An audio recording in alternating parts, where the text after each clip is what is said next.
Have you ever wished to be someone who never gets hurt? Someone who remains unfazed by criticism, rejection, loss, or betrayal. A soul so steady that nothing and no one can shake it. We've all longed for that, to be strong, resilient, unyielding in the face of life. But deep down, do you know something? Often, that yearning to be unshakable comes from the exhaustion of having to be strong for too long. You smile while your heart is tangled like a mess of threads.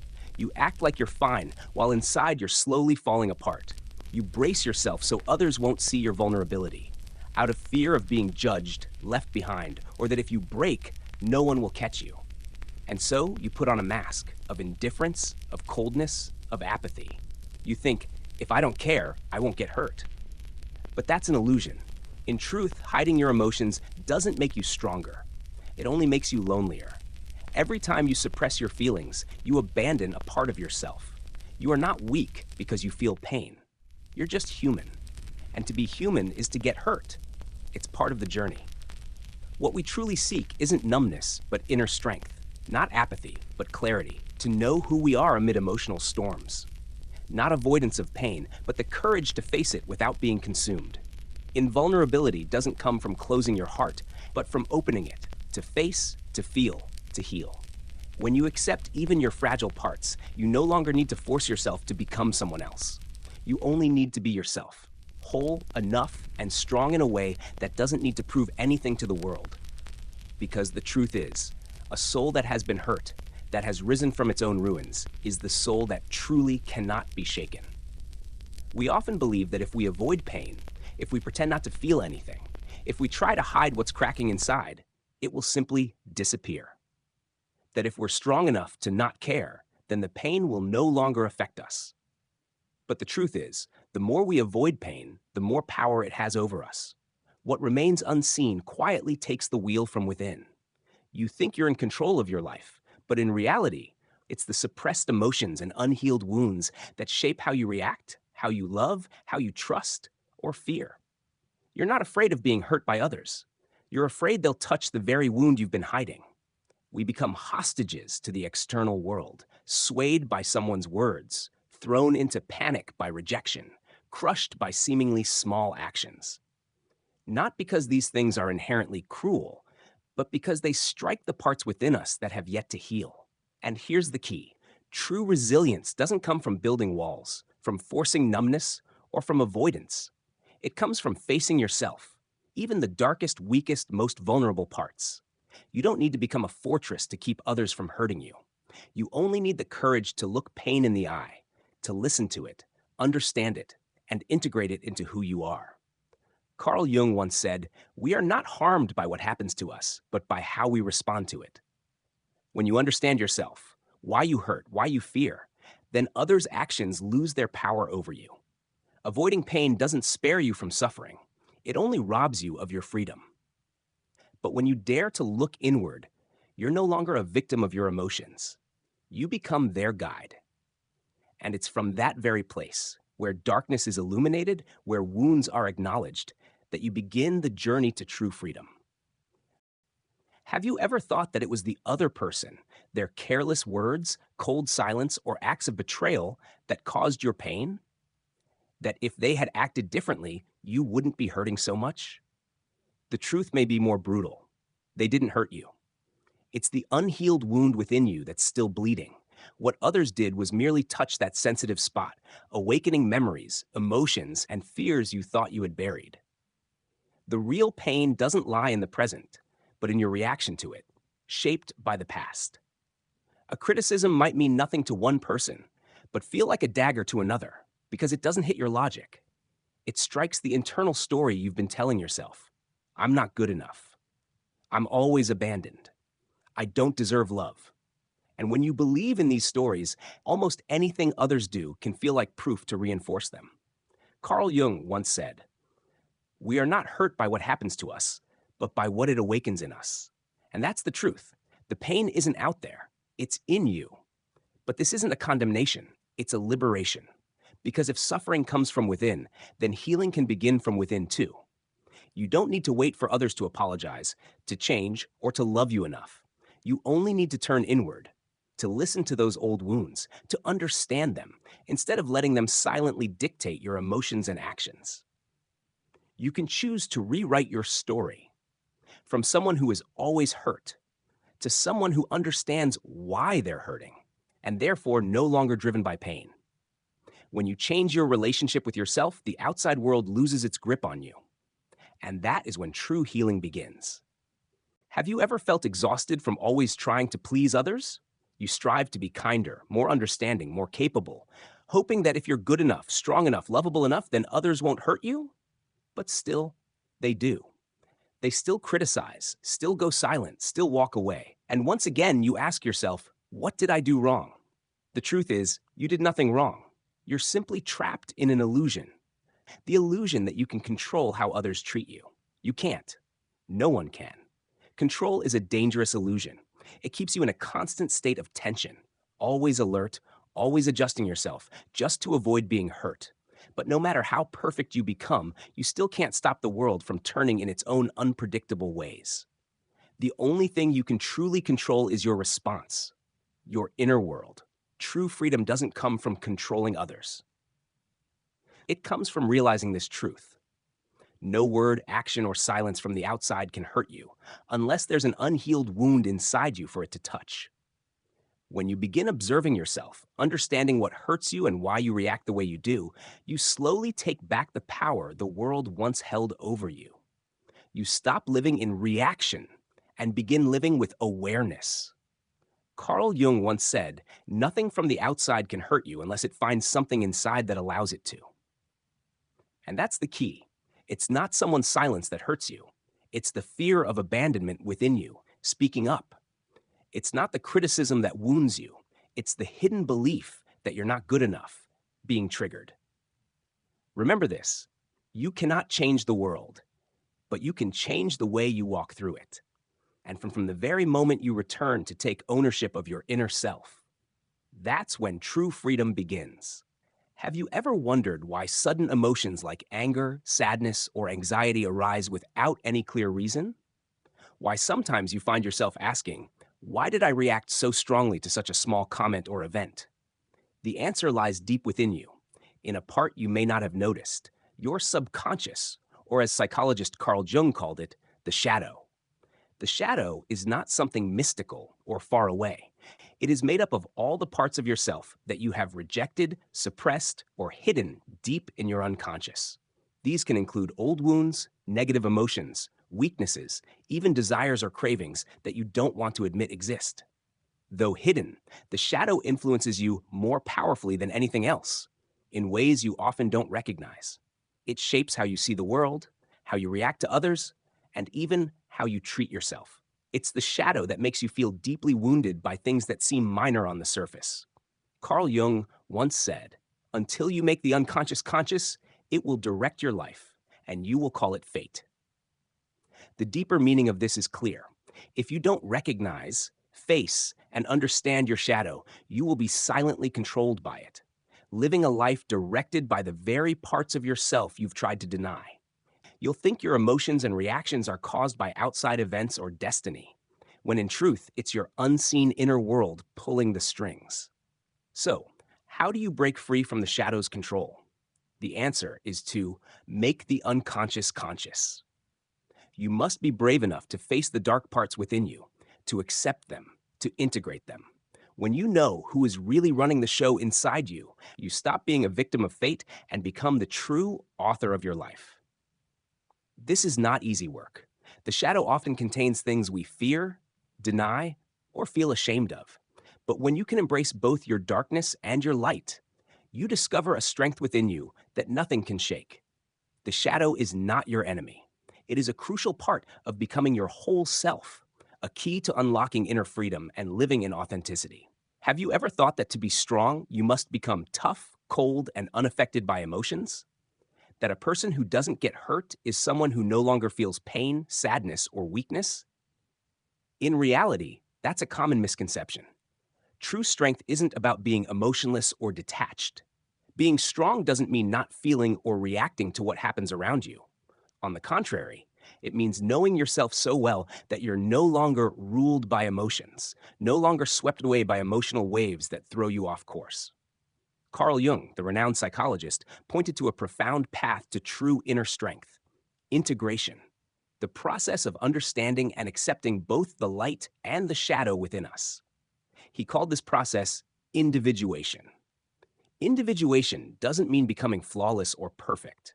It's the journey of bringing all parts of yourself into harmony: the proud, beautiful aspects and the hidden, wounded, or dark parts you've tried to deny or suppress. When you accept and reconcile with your inner shadow, you no longer need to build emotional walls out of false strength or numbness. You become grounded, not because you're emotionless, but because you've learned how to welcome your emotions without letting them control you.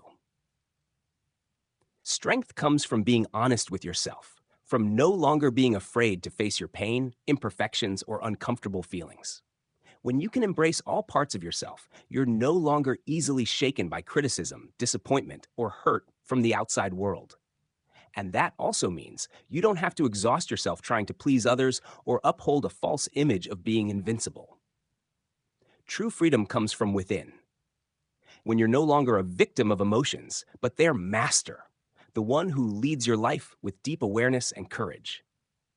Individuation is not an easy path, but it is the only one that leads to true strength, the strength of a whole soul, undivided, no longer wounded by the parts of yourself you once buried.